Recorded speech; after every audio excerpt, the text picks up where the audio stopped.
Tonight, promises and debates, week 3 of the federal election campaign, an American's Billboard apology, and the NHL playoff picture as the Habs' hopes hang. Politics and pucks from Montreal. This is Night Talk, episode 29. I'm Gary MacDonald. Hi, Eddie. Hello, Gary, and 4 floors up from Gary in Montreal as well, Eddie Takalik. Hello, Gary. Eddie, are you by chance a Montreal fan? No, what gave that away? No, not at all. And we'll be talking about the Canadians a couple of times this evening in just a few minutes, as a matter of fact. First, want to apologize for the late start.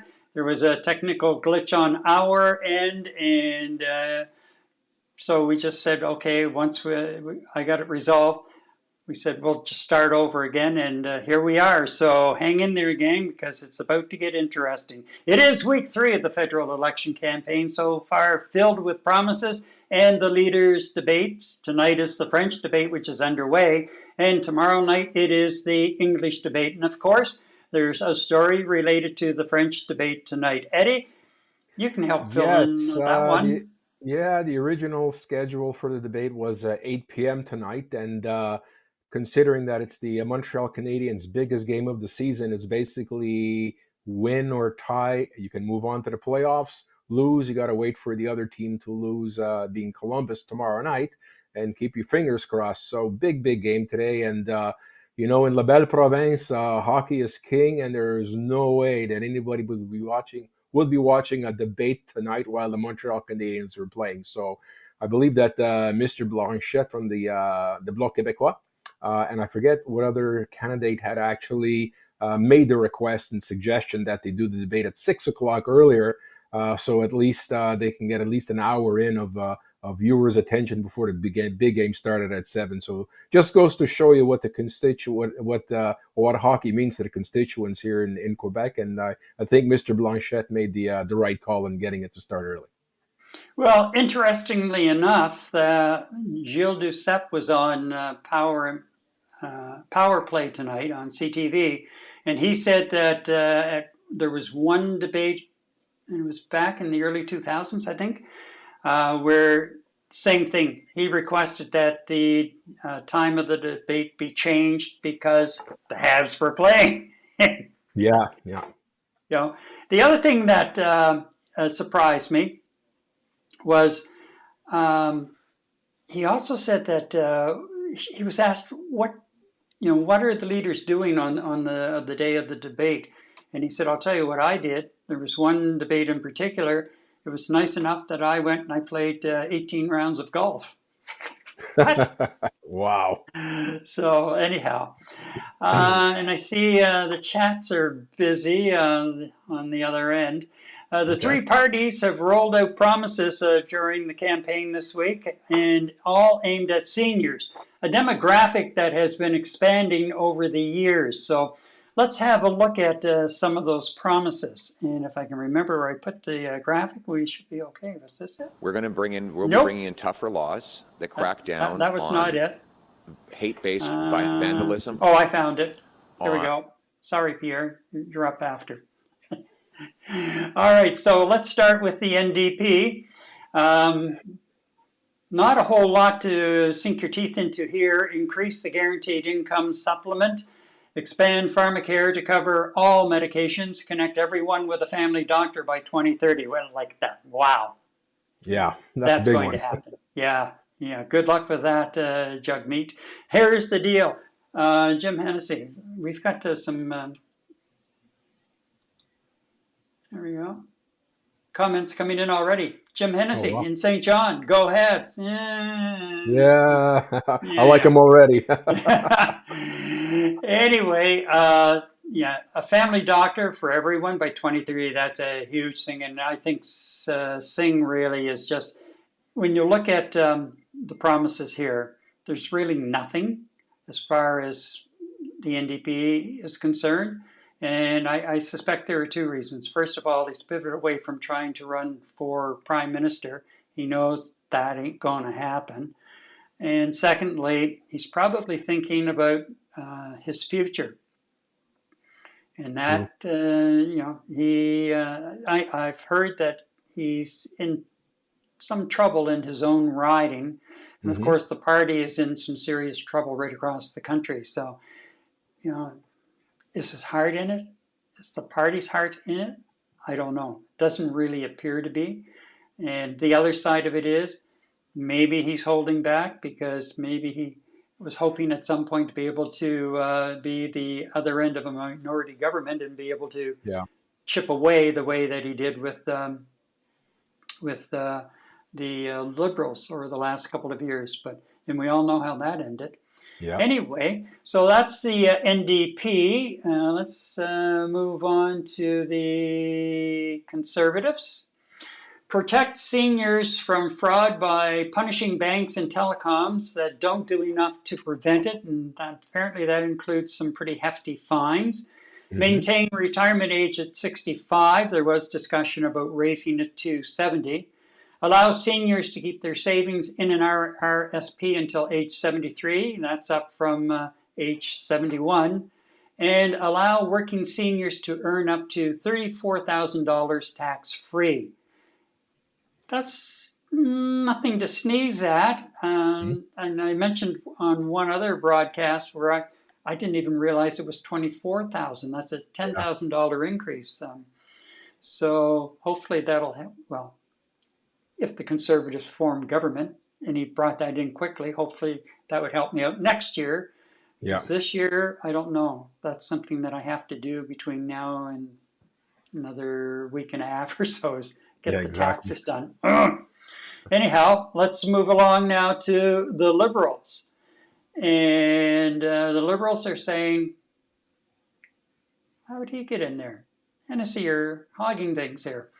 The Liberals are saying temporary supports to help retirees cope with U.S. tariffs, lower minimum amount that must be withdrawn from a registered retirement income fund by 25% for 1 year, and increase the guaranteed income supplement by 5% for 1 year. All very temporary items in basically just a 1 year period. And we started to have the discussion about this and about there's not a lot here from any of the parties for a very large demographic that goes out and votes in solid numbers. Yeah. I don't know what they're thinking. I get, helping families and middle income earners. Those are our future.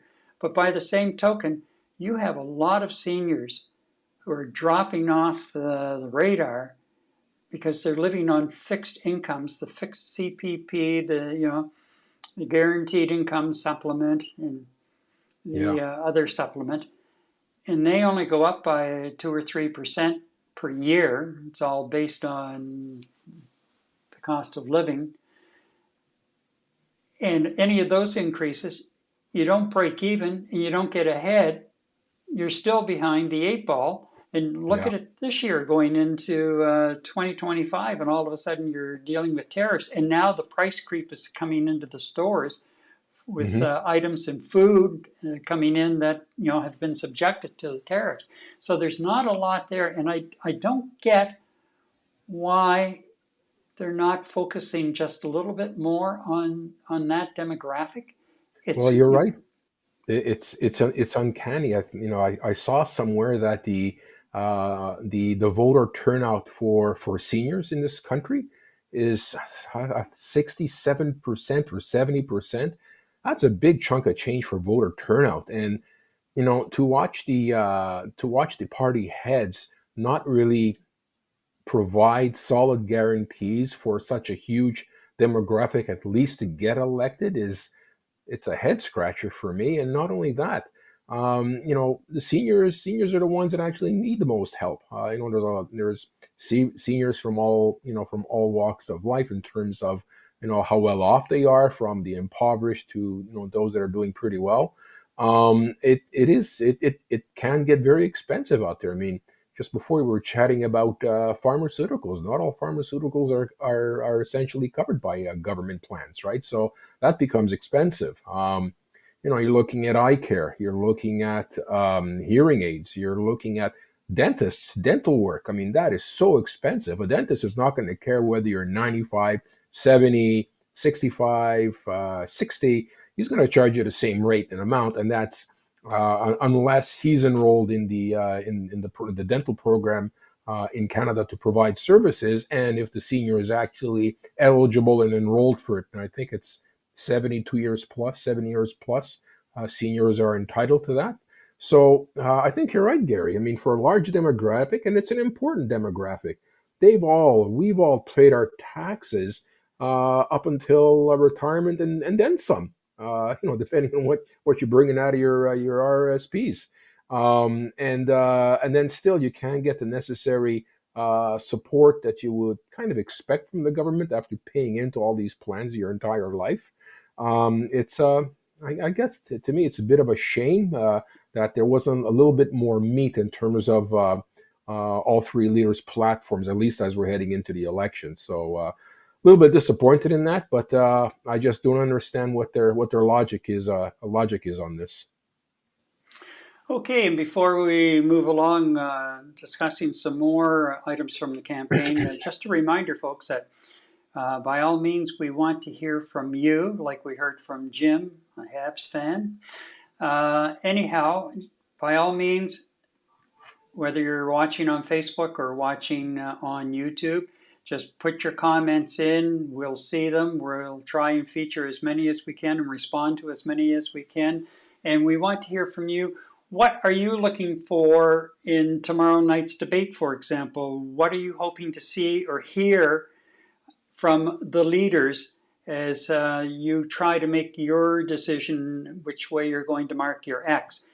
Leave it in the comments. We'd like to see that and share it and have some discussion about it.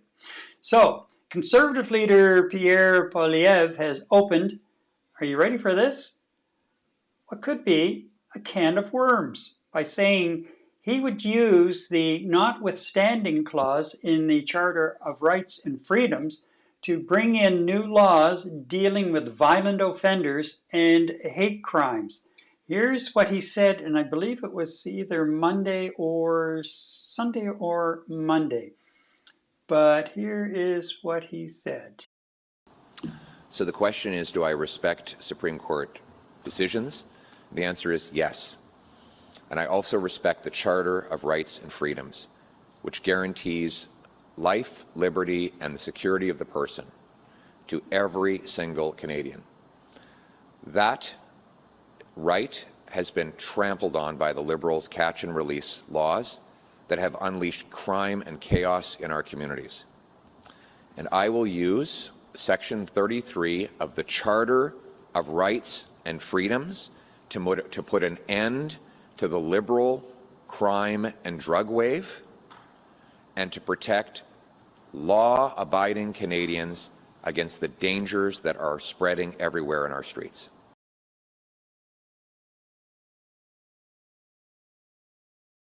Help. There we go. Liberal leader Mark Carney disagrees with that position. I think this is a very dangerous step. We have a Charter of Rights and fundamental freedoms in this country, and it's the responsibility, in my view, of the Prime Minister or the Government of Canada to defend that Charter, those fundamental rights and responsibilities and liberties that Canadians enjoy. The politicizing certain issues with respect to fundamental rights is a slippery slope that leads to further politicization. And but we will defend the charter rights of Canadians on principle because it's the right thing to do.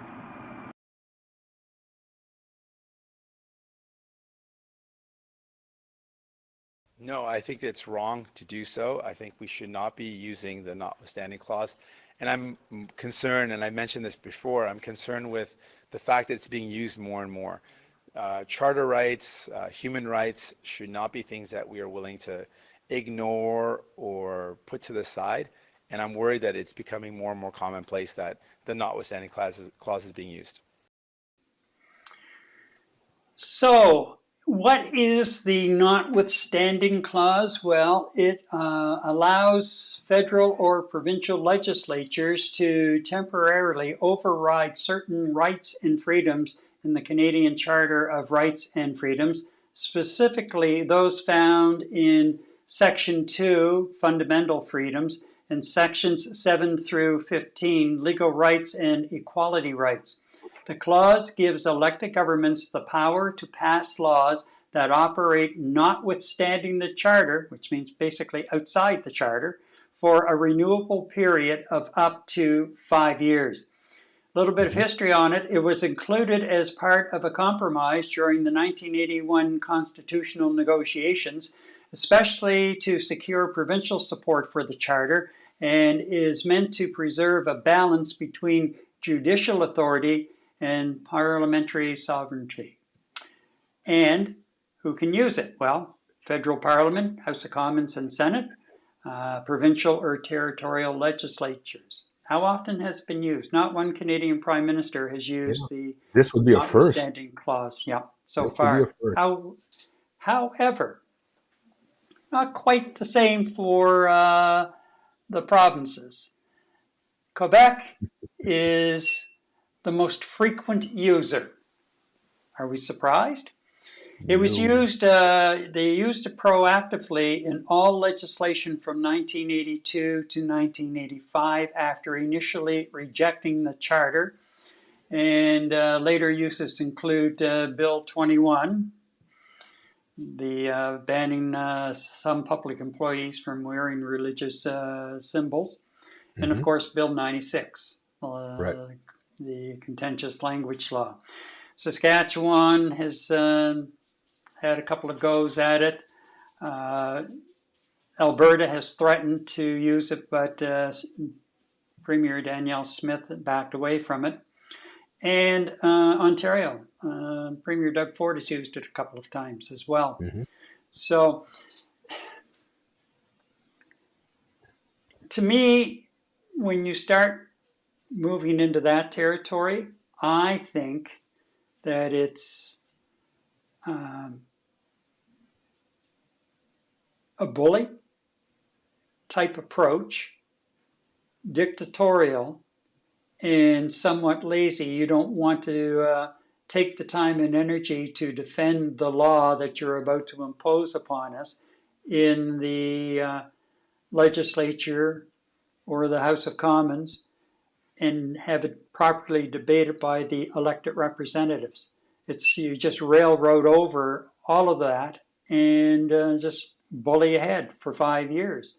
And then at the end of the 5 years, you can do the same thing all over again because I think the Bill 21, it was in 2019, so 5 years, that's was expired in 2024, so I'm not sure. I don't remember seeing anything, but I've been more federally focused over the last couple of months, whether anything has come up in the National Assembly. I have not seen anything brought up either. Yeah. Maybe they don't want to bring it up. Maybe they just want to fly under the radar if possible and not, attract any attention from opponents and maybe, have it become a bit of a federal election issue here in Quebec as well. Who knows? Anyway, I just don't agree with it. I think, as I say, it's a lazy way to govern, and it's a rather dictatorial way, because you're taking away rights that are guaranteed under the Yeah. Charter of Rights and Freedom. And if that happens, then what the hell's the point of having the Charter of Rights and Freedom? Yeah, when you have an open veto like that, right? Yeah, exactly. I wonder in other countries that have a similar parliamentarian systems for government, do other governments also have the option of exercising the equivalent of using that type of veto? I mean, I know in the United States they don't care anymore, but That's like right. elsewhere in Europe, like in England or in France or Germany, a German parliament, do they do that? Do they have anything called a notwithstanding clause? Maybe this is something Christian can answer for us at one point too. Sure. Yeah, Yeah, absolutely. I'm sure there are some back doors available to them somewhere in their constitutions, yeah, uh, but how it's framed, I'm not sure. However, and if you look south of the border, the president has declared emergencies and signed, he must be into like about 200 now, executive orders hmm, to move things and just override the Constitution completely. yeah, And again, that's that's that's going down a very, very, very, very slippery slope. So it'll be interesting to see if Polyev, if he forms government, he becomes the prime minister. If in fact he carries through with this and uses the notwithstanding clause. Now, if he has a majority, a solid majority, he has nothing to worry about. right. Government passes. That's it. It's there, and then it has to get through the Senate. But very rarely do you see anything kicked back from the Senate. Well, you know what I wonder though, Gary? I mean, what kind of brownie points was he thinking to get by having a position like that during an election campaign? I'm just not relating to it. Why would he actually go out and declare something like that? He I must know it would create some sort of controversy for him, no? I think that he's coming from the point of view that I want to really show I'm serious about getting tough on crime and keeping the repeat offenders behind bars, as he said at one campaign stop, keeping them behind bars, and the only way they're coming out is in a box. Yeah. And I don't disagree with him on that. Hmm. I totally don't disagree with him on that. But even though it's in public interest in the long run, to suspend those rights at that point in time and suspend my elected representative from debating it and Right. just going ahead with it, I have an issue with that. No, Yeah. I totally agree with what he's saying. They shouldn't be Hmm. coming out in anything but a box. There should be no question. However, how you're going to achieve that, I think you have more support not using the notwithstanding clause. Right. That's what I was thinking.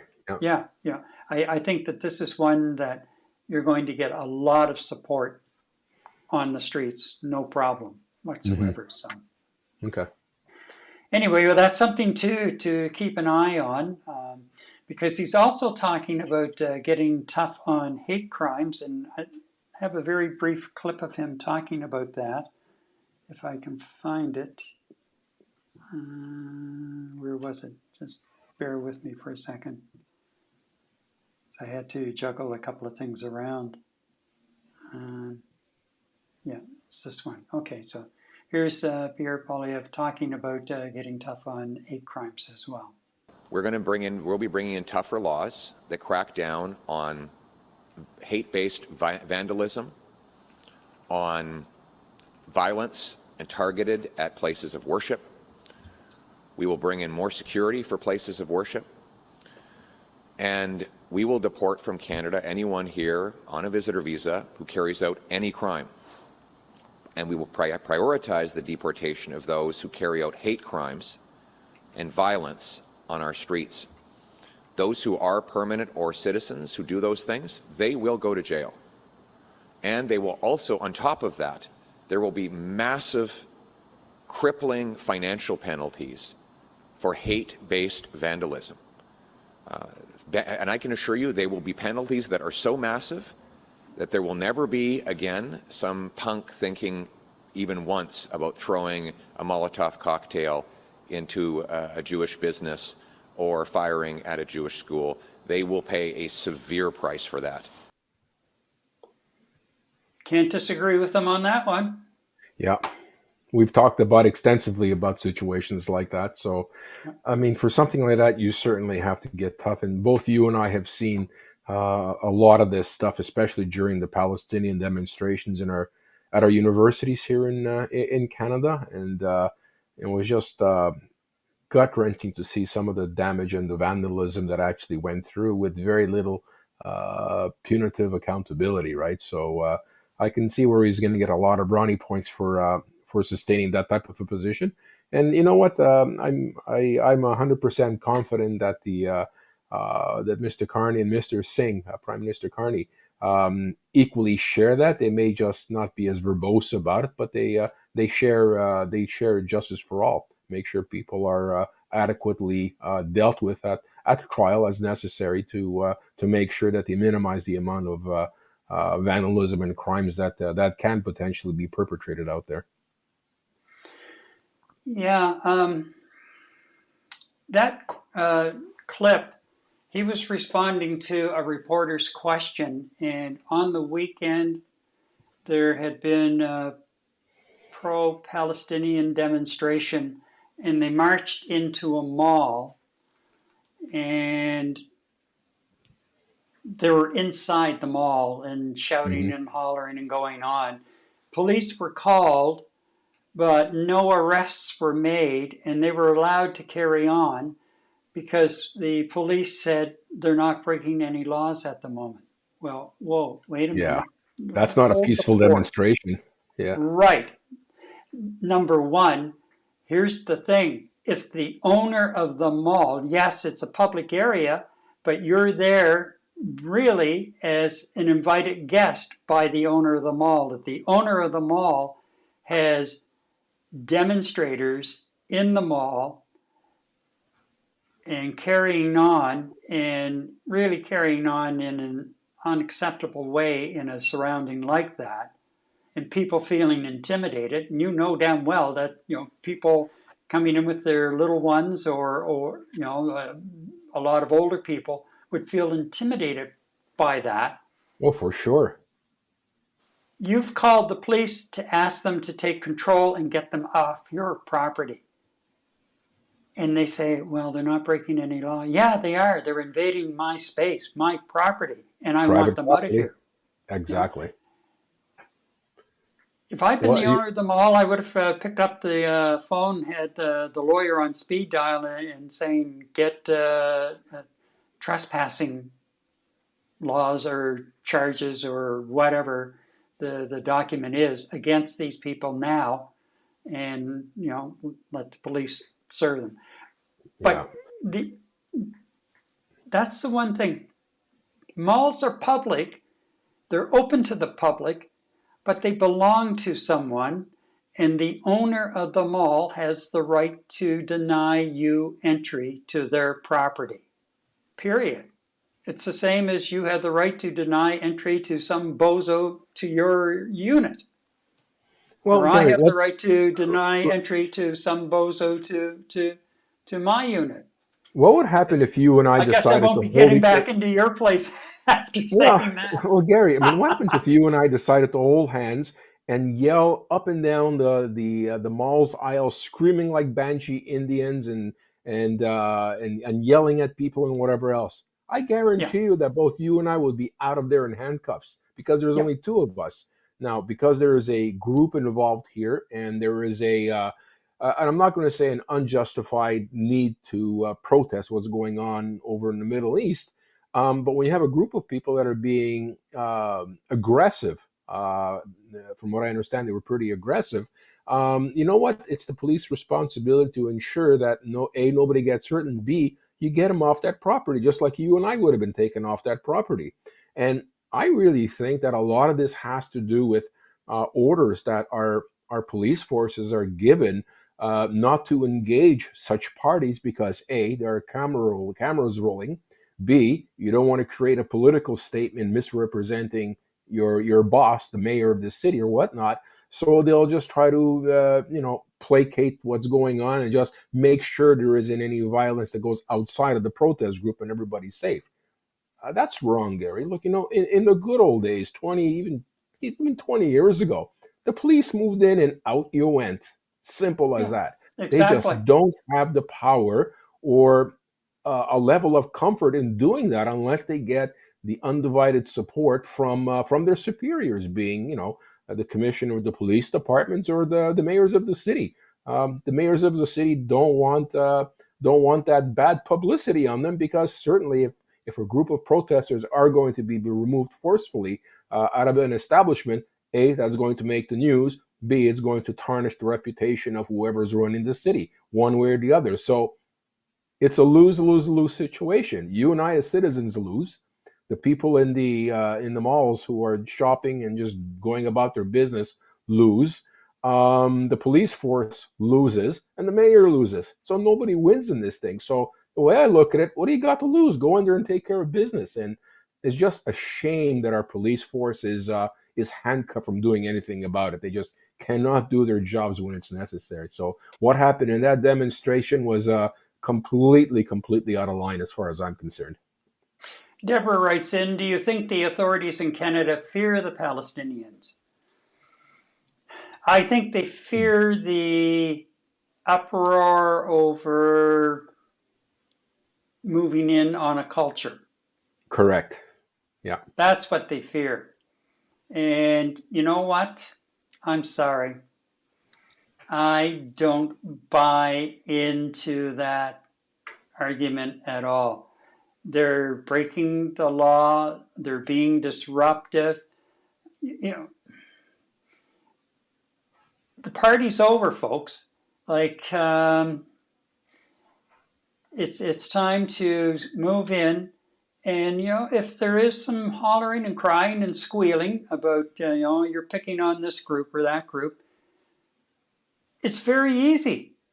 You just look at them and say, well, if they'd behave and, work within what's acceptable social norms, they're no different than anyone else that we're dealing with on a Saturday night or,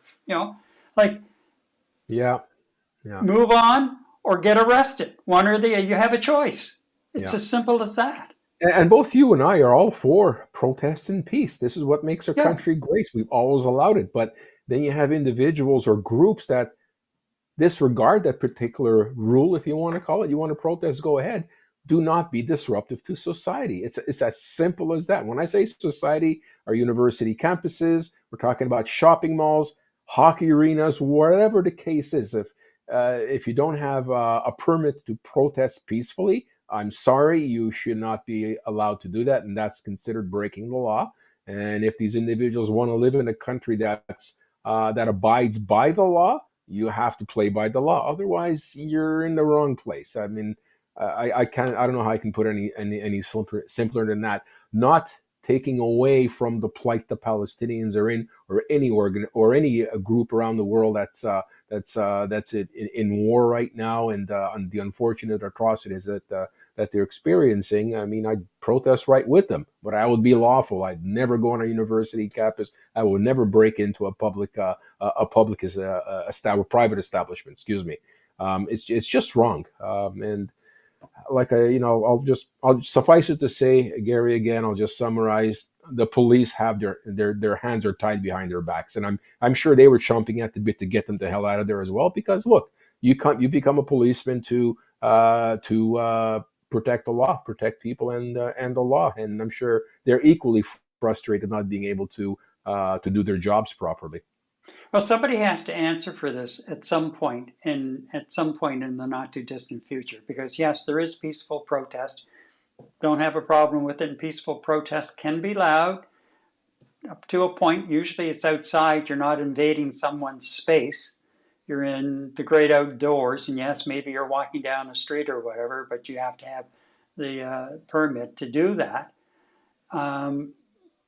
Peaceful protest, yes, but this is a form of vandalism in the fact that you're disrupting people's lives. You're disrupting places of business, and it has to stop. No more sugarcoating this at all. It just has to stop. And if that means you say to the police, finally, somebody with the balls says, go in and get control of this. And they go in and they have to push a few people around and cuff a few or whatever happens, because those people then have a choice: either get out of the way and do what the police are telling them to do, whether they agree with it or not. Otherwise, they could end up getting hurt, not necessarily, not on purpose. I'm not saying on purpose, but stuff happens. But you have that choice. You're there or you're not. You get out of the way and do what you're told. And frankly, they have not been doing what they're told. They're not even being told anything anymore because everybody's so sensitive. Nobody wants to, no, sensitivity days are gone. Psh, game over. That's the problem. Yeah. This is the problem. Yeah, exactly. Manel writes, I thought people that were protesting needed to get some kind of a license, some kind of an approval from the government. If that's not happening, that's what should be happening. I think you're going to find that the approvals are like permits for parading down streets or getting permits in place for holding a gathering, like in some areas, like some parks and things like that. I don't think there's any permits being handed out to these people whatsoever. And I'll tell you, the only permit I'd hand out would be a one-way trip to the Crowbar Hilton for Cooler Heels overnight. Anyway, the leaders' debates are underway. Both debates are being staged at the Radio Canada complex here in Montreal. The French debate is underway. It's going to be wrapping up very shortly. And I haven't heard, I don't know, you've been kind of looking over your shoulder there, Eddie. I haven't heard any real zingers being delivered, but, now I'm not really. Yeah. The best line I heard, and I think it may have been Jagmeet Singh, was when he said very early on in the debate something about that's about as useless, or you're about as useless as the monarchy. I thought that was a great line. Yeah. And how true is that? Yeah. But we'll save the monarchy for another day. Yeah, that's a whole other discussion. Yeah. So basically, that's I don't know if Manel's giving us. See, we have an update. Then they should be absolutely removed. That's in reference to our discussion about the protesters. Anyway, I don't know. It's going to be interesting to see what comes out of the conversations in the news conference following the debate. And and then tomorrow night. What are you looking for tomorrow night? I'm sorry? What are you looking for from the debate tomorrow night? Well, to actually sit down and watch the debate, I think it's going to be an interesting debate for me for a couple of reasons. One, primarily, it's actually going to be a civil debate like it is tonight from what I've seen over my shoulder. Nothing like we've seen in the United States of America where it becomes a crap show more than anything else. So hats off to our leaders for pretty much being civil in terms of their debates and, maybe throwing a grenade or two at each other, but in a very civil and polite fashion. So I'm looking for a real debate. Looking forward to leaders justifying their positions, being civil in terms of their debates, and maybe throwing a grenade or two at each other, but in a very civil and polite fashion. So hello, Gary. Can you hear me? Yeah, I'm here. Yeah. Oh, I'm sorry. I was hearing something else.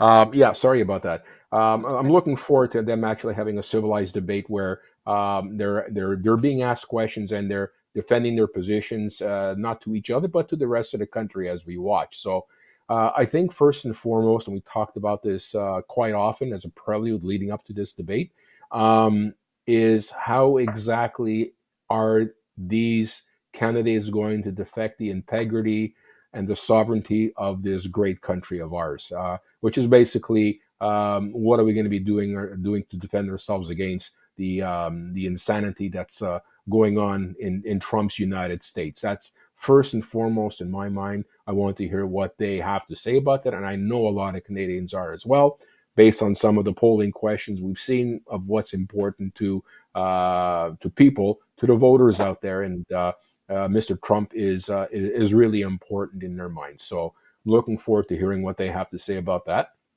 The other issue I'd like to see, I mean, we're always talking about fiscal responsibility and finances and the economy of the country.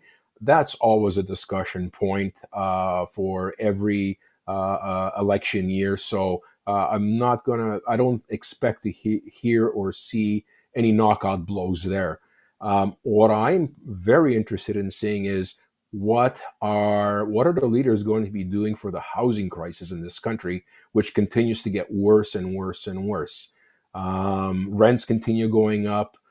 Provincial jurisdictions keep on raising rents, and not the same way across all provinces. I think here in Quebec, they justified a 5-point-something% increase when the cost of living was significantly lower, and some provinces don't even manage that or put that into law in terms of what the increases could be. So and plus, housing is becoming more out of reach for the younger generation. Our kids cannot, and will not be able to afford houses in the future. What is it that you're going to be doing? And just before I came in here, Mr. Blanchette from the Bloc Québécois had a great point about how we can actually deal with the housing situation in Canada, where he basically made a suggestion to the level of allowing parents to use their RRSPs sans tax, without being taxed, if it's for purchasing a first-time home for their kids. What a great suggestion, and he's a real smart fellow, Mr. Blanchette. I don't agree with what he's representing, but his idea was a great idea. So for me, I'd like to see what the next government is going to do to control housing costs. And then, of course, the third piece is grocery costs, especially now with the tariff war going on.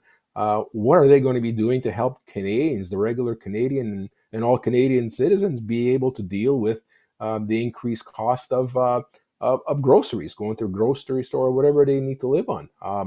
So I'm looking at those three, at least from my perspective, and based on what I've seen on the news and online. Those three seem to be the biggest points that the leaders need to score brownie points on during tomorrow's debate. I'm really looking forward to seeing if the real Mark Carney and the real Pierre Poilievre actually come out tomorrow night. We have witnessed the campaigning version of Carney. We have witnessed both the political version of Poilievre, from sitting in government and sitting as a minister, through to leader of the opposition, the pit bull going after a bone. Mm-hmm.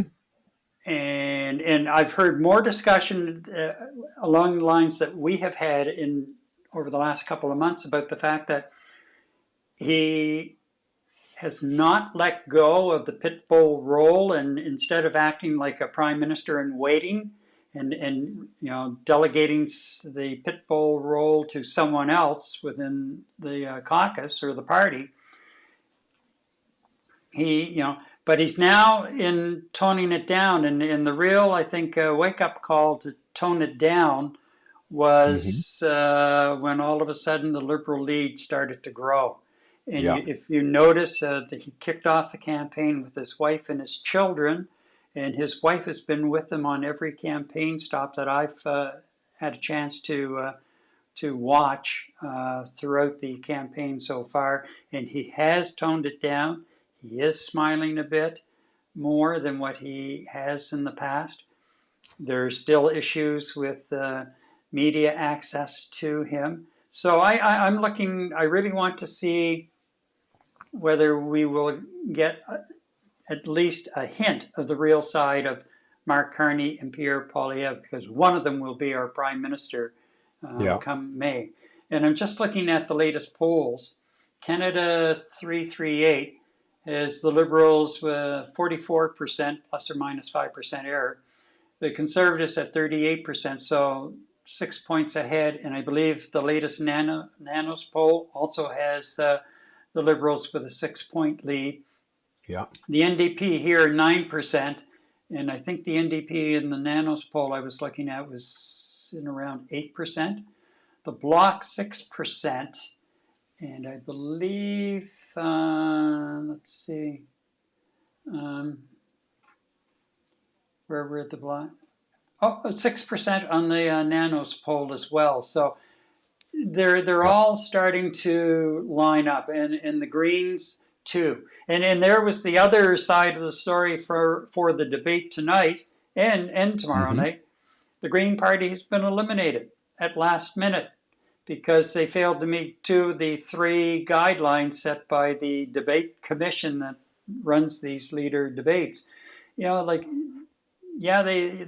said they were going to file, I think it was 332 nomination papers, but they never did. They never met that goal, and their support has fallen below. I think the guideline was 4%.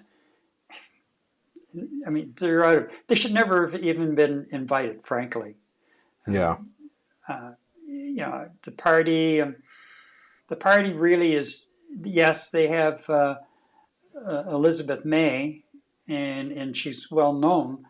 But the party really hasn't gotten out of the weeds where some of the other fringe parties sit as well. So, why should they be on the stage? Now, here's the interesting thing when you think about it. At the beginning of the new year, Poilievre was the prime minister in waiting. Still had a double-digit lead in the 20% range or a little bit less. And the Bloc was in position to become His Majesty's loyal opposition. Yeah, I remember we talked about that not too long ago. Yeah, and now the tables have turned. The Liberals were being relegated to a third-rate party in around the NDP side. But now, have the tables ever turned? And the Bloc, I heard Tom Mulcair say tonight that he's hearing that Blanchette may be in danger of losing his seat. Yeah. Which is too bad because I love listening to him talk. He does come up with some good ideas. And he's focused on Quebec. God love him. He's focused on Quebec. I get it.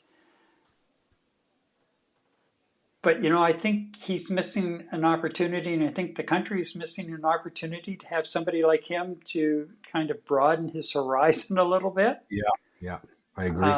With some of his ideas and everything. So anyway, that's the latest in the polls. Let's catch up here because we have a couple of comments. And, one Greg Zed's tuned in and watching. And they are in tough, Jim. He's talking about your Habs. Maybe these 2 journalists can have a shout out for your Habs. Well, Eddie had the shout out for the Habs. I just sat by and Yeah. It's 1-1, by the way, the score. Is it? Okay. Yeah. All righty. Well, Well, and then, just on the polls, Gary, before you move off the yep, polls, I was looking at 338 Canada projections. I believe you need 172 seats to have a majority government in this country. They've got the Liberals set for 193 seats. yep. So right now, 338 Canada has projected them to have a majority government, but things can change right after debates Right. and whatnot. Yep. And from a preferred prime minister, the Nanos poll basically has Carney at about 50% as a preferred prime minister, and Poilievre's at 32%. So from the popularity side of things, there's a pretty substantial divide there. And yeah, you and I said months ago that this was Poilievre's election to lose. A lot has happened since then, and a lot of it has to do with Mr. Trump and Prime Minister Trudeau resigning and up and coming Prime Minister Carney taking over. A lot of things have shifted over the last 4 to 5 months in favor of the Liberal government led by Mr. Carney. And quite honestly, I think it's going to be Poilievre's election to lose again, all depending on what happens in tomorrow's debate. It's going Mhm. to teeter on that. So can he pull off? I think he's going to need a grand slam home run right now. If you're looking at the polls and what the predictions are, and I wonder what he's going to do to salvage that 20+ point lead that he had 5-6 months ago. It'll be very interesting to see. And you know, I think going into the debate tomorrow, it's clean slate, and they're going to have at each other and try to convince voters to vote for them to be the next prime minister for the next prime minister for at least the next 4 years. So clean slate as far as I'm concerned, and go at it, boys. I think it'll be good for the country. Oh, very much so, very much so. And Deborah writes, I want to hear more from PP. He didn't seem to be what my original thoughts of him were. Well, that's Mm. interesting uh, because based on her comments in the past, she was not a PP fan at all, not even remotely thinking about joining the PP fan club. So that's an interesting turn of events, and that's from watching the French debate tonight. So we know what she's looking for, and it'll be interesting to get her thoughts and other Yeah. people's thoughts as to, has your impression of Pierre Poilievre changed through the two debates or the one debate that you watched? Has your impression of Carney changed even? He's Mhm. when he's in the role of prime minister, as I said last week, very statesmanlike, just the kind of individual you want speaking, especially at times like this. Um, so I don't know. This could be even more interesting than what I thought it was going to be, as far as how the debates influence people as to what's going on. So anyway, thank you everyone, and for the Habs fans, you might want to stick around because we do have a little piece coming up here shortly on the Canadians. So the English debate goes tomorrow night, and as we just discussed, we have an idea really of what we're looking for. So coming up, an American's Billboard apology, plus a message to Canada from a Democratic senator, and the NHL playoffs taking shape. A reminder, if you like our live stream, you can show your support through buying us a coffee. Link is in the description below. Eddie and I thank you for your support. Well, the changing relationship with the United States has meant an outpouring of disappointment and anger to what was once our closest ally. Our disappointment and anger is being felt in numerous ways in the U.S. Many Americans have taken to social media to apologize for the way the White House has been treating us. Now, one anonymous American is taking apologizing to a new level. Street level billboards to be exact, popping up around the Vancouver area. And I think we may have a quick picture of that. I can remember where I put it. Is this it? Yep, this is it. And I can just scroll up. There we go. Yeah, this is the CTV news site. Mm-hmm. And actually, apparently he is representing a group of Americans, and they don't want any names attached to it because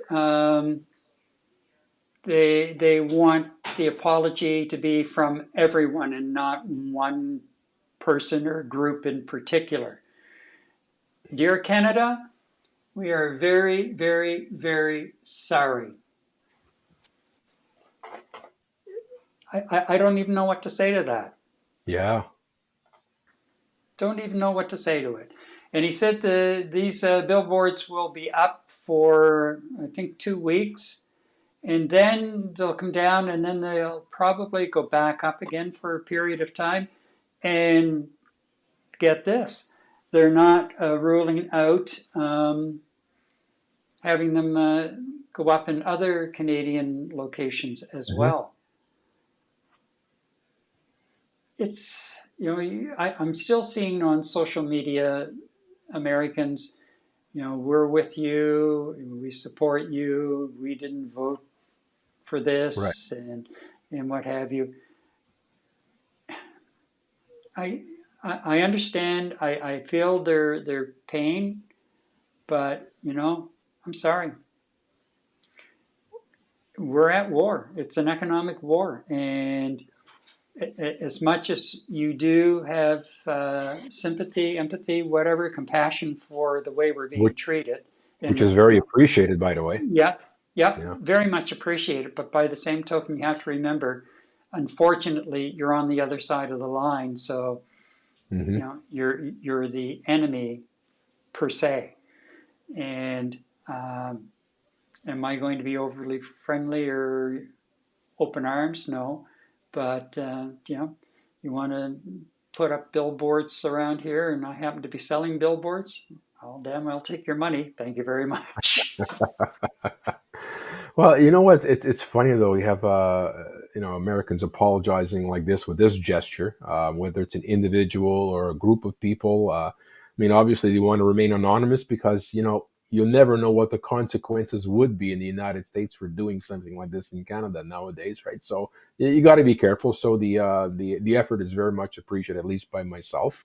And I agree with you, Gary. I mean, look, thank you very much for your apologies. I get that, but you know what? I'm still not buying American. I mean, no matter what you say. So it's gloves off, and apology appreciated. But you know what? We got to move on. We have to look after our own livelihoods and the livelihood of our confederation here in Canada. And it's being threatened, and we're going to have to do what we have to do.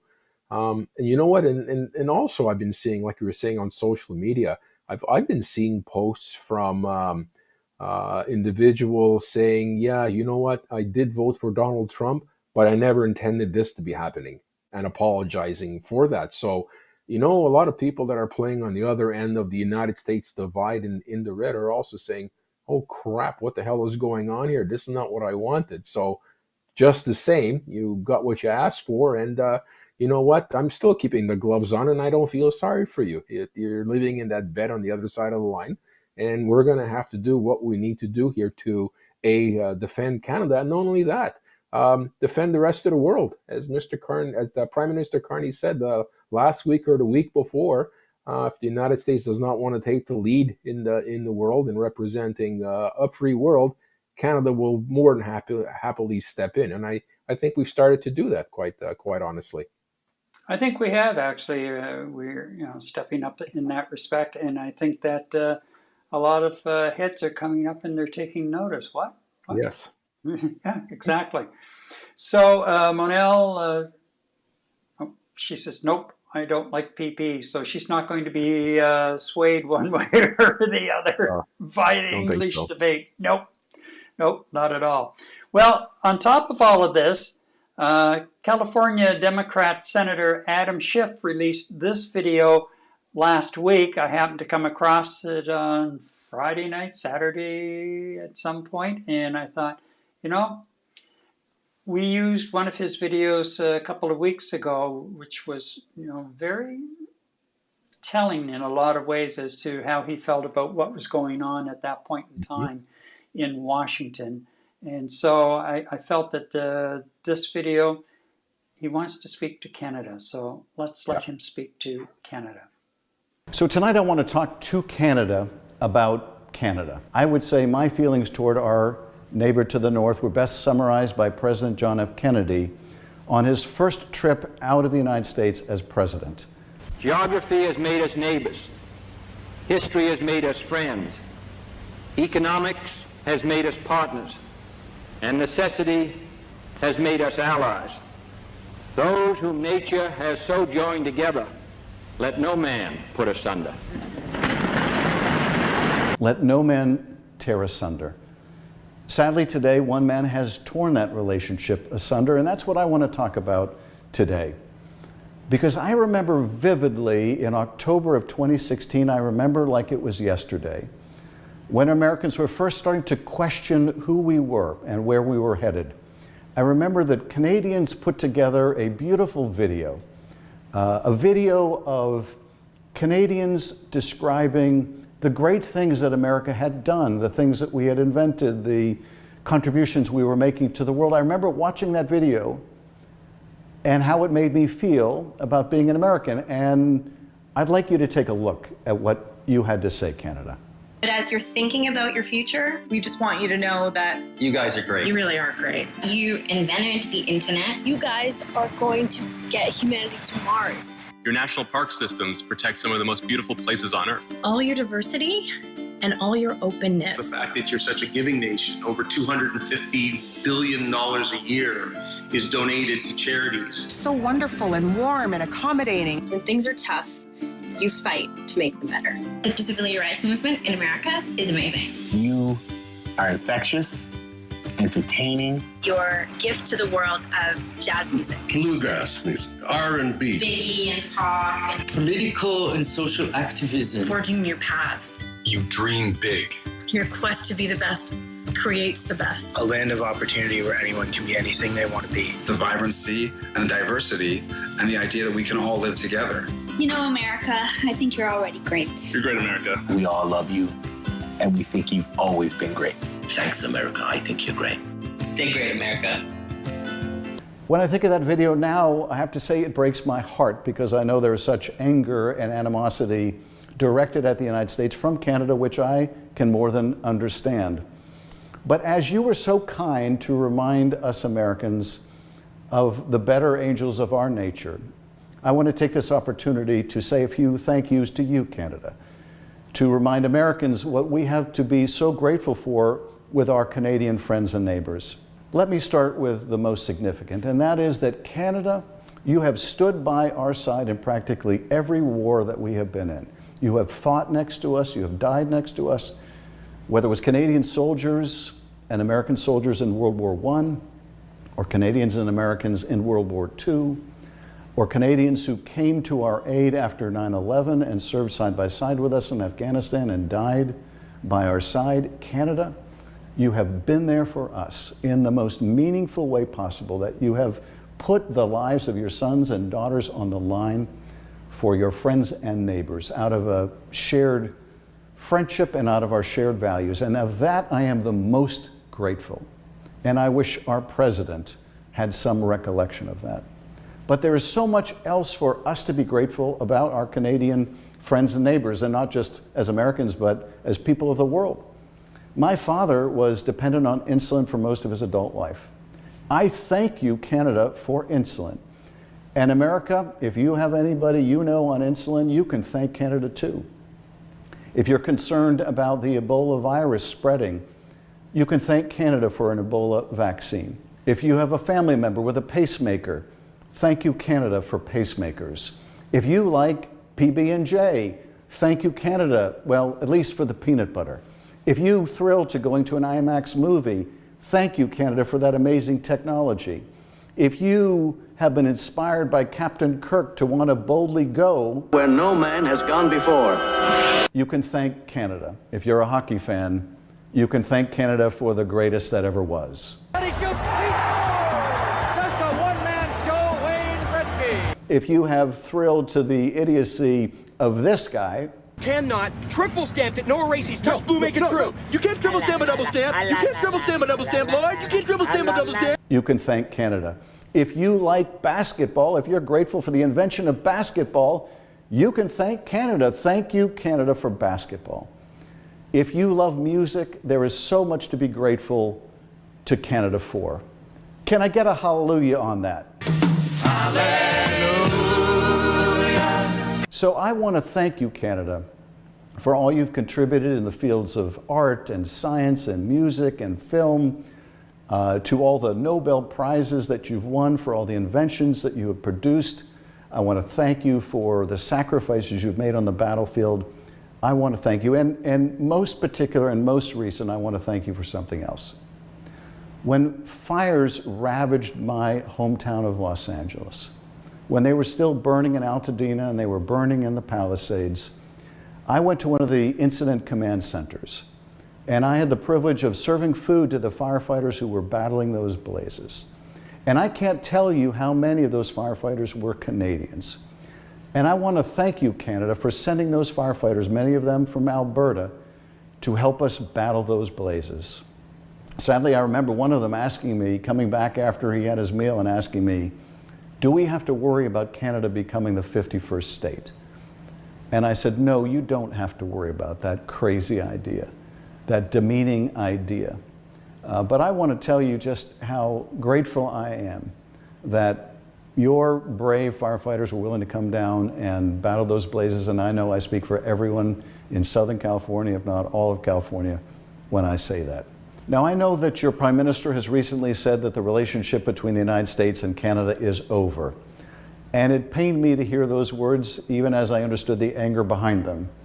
But I hope and have confidence that our relationship is not over, even though it will take time to mend. And I say that because one thing I know about my Canadian friends, and that is through thick and thin, you are the best of neighbors.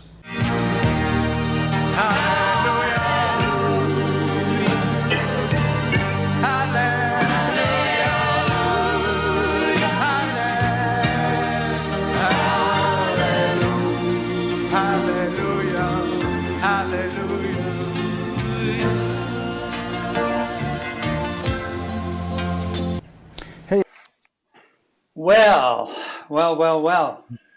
What a video. Yep. I don't remember that video from 2016, the one that Canadians did and sent or posted on YouTube for Americans when they were all of a sudden realizing what the hell have we gotten ourselves into, or where are we going? Yeah. As they headed into the first term. I don't remember that, but you know, it was a great video, and just even it was a good reminder. It's a good reminder too, Gary, because a lot of these things we tend to forget and just take for granted in terms of what we've contributed to the world. You know, so hearing that come from a well-respected individual in the world, not just the United States, and Mr. Schiff, you know what? It means a lot, and thank you for that. Doesn't mean we're still not at war, but thank you for that anyway, right? Exactly. You know, totally understand, but there's good on both sides. However, you know, the line has been drawn, so you know, it is what it is, as they say.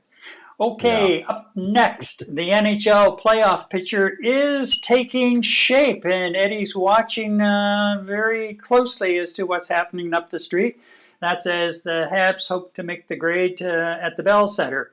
First, if you're thinking about getting into live streaming or other video projects, consider what I use to produce Night Talk, Ecamm. It's basically a professional video production center in an app on your Mac only. You can get more information and explore the features simply by clicking the affiliate link in the description below. Well, we are into the final games of the regular NHL season, and the playoffs are starting to take shape, of course. The hometown Habs are trying to squeak in. Eddie's been working on this story all week. Eddie? Hang on a second, please. Oh, yes. Okay, I feel better now. Okay. Let's get at it. So, Gary, last week you asked me the same question. How are the Habs doing? And I said, you know what? We're almost at the promised land of a wild card spot in the playoffs. All they have to do was not lose the last 4 games, and they're in. Well, guess what? They're making it very difficult. They're at a point right now where they must win today's game, or at least tie it and go into shootouts or overtime. They just need a point, okay? A desperate point. Barring not getting that 1 point or that 2 point win, they're dependent on what happens with Columbus, who's playing tomorrow night against the New York Islanders. If Columbus wins, they advance. So Canadians' destiny is in their hands tonight, either tie or win the game, and we're into the next round. So it's been an exciting year, like I said. We're year 3 out of a 5-year rebuild plan. They had said at the beginning of the year they were hopeful of being in the mix, and Gary, they are essentially in the mix. Very nice job by the management, the coaching staff, and good contributions by the young individuals of this team. And the real good part about this as well is 4 out of the 6 Canadian teams made it into the playoffs this year. Vancouver did not, unfortunately. Calgary also did not.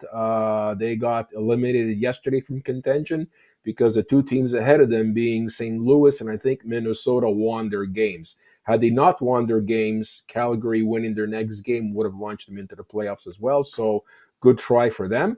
So right now we've got the Maple Leafs, the Ottawa Senators, and the league-leading Winnipeg Jets that are advancing, along with the Edmonton Oilers. So Canadians win tonight. It's going to be 5 teams in the playoffs, which is a pretty good start. And a series I was hoping for between Montreal and Toronto, of course, is not going to happen, even if they win today. But the battle for Ontario begins, and that's going to be Toronto against the Ottawa Senators. And you know what? You had asked, are there any black horses in the playoffs right now? I put my money on the Ottawa Senators. Really? Yes, I would. They are playing some solid hockey. I think they're 7-3-1, 7-3-0 in their last 10 games, which is a significant run. So yeah, you just never know. I think they're going to be the black horse and eliminate a few teams. I think this is going to go to Game 7 with Toronto. Toronto is also playing very well, so it's going to be a great series to watch. If the Habs win today, they're going to be playing against the division-leading Washington Capitals, headed by Mr. Alex Ovechkin, Captain Ovechkin. So that's on our side here. And the Winnipeg Jets, the league-leading Winnipeg Jets, are going to be playing St. Louis. And our Edmonton Oilers are going to be playing the Los Angeles Kings. And I think the way these playoffs and divisions are set up, the Oilers are facing the Los Angeles Kings for the 4th time in the last 5 years. So that's a rivalry to begin with there, and we'll see how that goes. Some of the teams are struggling with injuries. Washington, for example, so they, you never know, they might get eliminated 1 or 2 rounds down the line. And also the Edmonton Oilers are hurting. McDavid was out for a while. Leon Draisaitl was out for a while, so I think they're playing pretty banged up. And quite honestly, Gary, after 82 games and maybe 4 or 5 exhibition games plus the nation's tournament this year, most players go into the hockey playoffs banged up. So this is when the new season begins. The big boys come out and play. The Toronto Maple Leafs still haven't been able to establish themselves as a team that can play with the big boys, because they usually fold in the first round. And it's going to come down to 4 people in Toronto, and I really wish they advance. It's going to come down to Marner, Matthews, Tavares, and Nylander. Usually those guys are packing their golf bags and getting ready even before the first game starts. So let's hope they come out and play some hockey, and I think it's going to be a good solid playoff. Some surprises. You had asked me who I was betting on to winning the Stanley Cup or being in the Final Four. I did say the New York Rangers, but they didn't even make the playoffs. I did say the Dallas Stars was a team that had to be reckoned with, and I think the Edmonton Oilers. So we'll see how it goes. So let's start with the Montreal Canadiens. If they win today, ask me next week who I think is going to win the Stanley Cup, okay? Sure. All right. And I will be all over that like white on rice. Okay. You're not going to escape the wrath. I know. You mentioned about the golf clubs, and it was funny. I was just sitting here thinking, Toronto, they've had a stretch of wintry style weather like we've had over the last few days. So yeah, okay. But the minute that starts to warm up in downtown Toronto, those guys will have their golf clubs in the cars, and they'll be ready to head out. See ya. Nice doing business. We're in a rebuilding year. Yeah. Goodbye. But didn't you say they've been rebuilding since 1967? Yeah, exactly. Okay. And the beat Maybe goes this on. is the year. What's the latest score in the game up the street? It's the wifey just told me it's still 1-1, second period. Wow. Okay. Well, 1-1 is good. If they can carry that beyond the third period, they're done. And she just texted me saying they're still 1-1. So yeah, I just saw it pop up here. Can't play with fire. Got to get that win. Yeah. All right. Well, Eddie, another busy show tonight. Even though we had a bit of a false start, but we bounced back. Unlike the Toronto Maple Leafs. Anyway, I can take it. Great discussion. And remember, to help our channel grow, you can do that by liking, sharing, and subscribing. It really does make a difference. Also, if you are watching one of our on-demand segments following tonight's show, join the conversation and leave a comment below. We do respond and appreciate all your thoughts. Night Talk returns in 7 days. From Montreal, I'm Gary MacDonald. Good night. Good night, everybody. Eddie? Good night.